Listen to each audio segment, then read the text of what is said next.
Alors la première notion, c'est le pouvoir calorifique. Alors le pouvoir calorifique, c'est une grandeur qui caractérise les combustibles.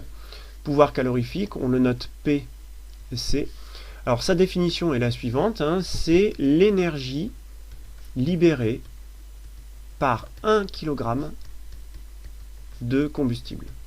Donc on fait brûler 1 kg de combustible, on mesure la quantité d'énergie qu'a libéré cette combustion, et cette énergie correspond au pouvoir calorifique. L'unité, donc c'est donc une énergie par kilogramme de combustible, on l'exprimera en joules par kilogramme. Voilà l'unité légale. Alors en fait, des pouvoirs calorifiques, il en existe deux. Il existe ce qu'on appelle le pouvoir calorifique inférieur, que l'on note PCI, hein, I pour inférieur.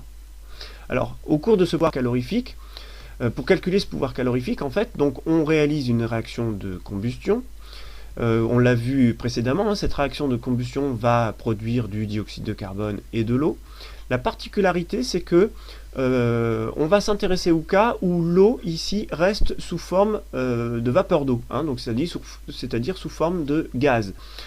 Par exemple, je fais brûler un morceau de bois, j'ai une réaction de combustion, l'eau, alors la chaleur va faire que l'eau qui se dégage est sous forme vapeur, elle va se dégager dans l'atmosphère, je la laisse partir, je ne m'en occupe pas, et l'énergie que j'ai libérée, je la calcule, ça me donne le pouvoir calorifique inférieur.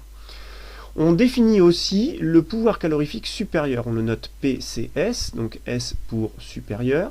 Alors la différence, c'est que la combustion, au cours de la combustion, hein, pareil, j'ai du dioxyde de carbone et de l'eau, mais cette fois-ci, l'eau qui était formée sous forme de gaz, eh bien, je vais la recondenser sous forme liquide.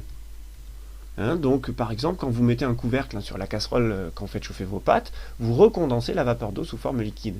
Alors, cette condensation, hein, puisqu'ici je fais un changement d'état de l'eau, hein, j'ai une condensation, la particularité en fait, c'est que cette condensation, elle va aussi libérer de l'énergie. Donc cette énergie qui est libérée, va s'ajouter à la combustion du combustible que j'avais ici. Voilà pourquoi j'ai un pouvoir calorifique supérieur. La valeur du pouvoir calorifique supérieur, comme son nom l'indique, est supérieure à la valeur du pouvoir calorifique inférieur. Tout ça parce que je tiens compte de la recondensation de l'eau. C'est ce qu'on peut utiliser par exemple dans les chaudières à condensation. On va récupérer la condensation de l'eau, donc on récupère de l'énergie supplémentaire.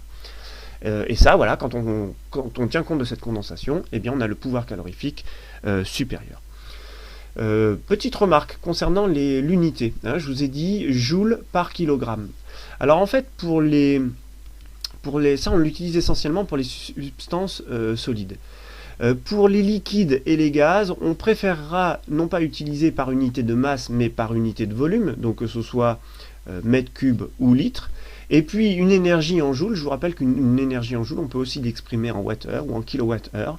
Donc il est possible de rencontrer des pouvoirs calorifiques en kilowatt-heure par mètre cube ou kilowatt-heure par litre. Hein, je vous rappelle deux choses. Je vous rappelle que 1 watt-heure, c'est 3600 joules.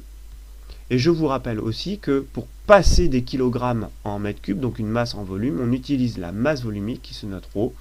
Définition de la masse volumique, masse divisée par volume, hein, masse en kilogrammes, volume en mètre cube et une masse volumique en kilogrammes par mètre cube. Voilà, donc avec des produits en croix, hein, vous pouvez très facilement passer de ces unités-là, hein, kilowattheure par litre à joule par kilogramme. Voilà pour le pouvoir calorifique.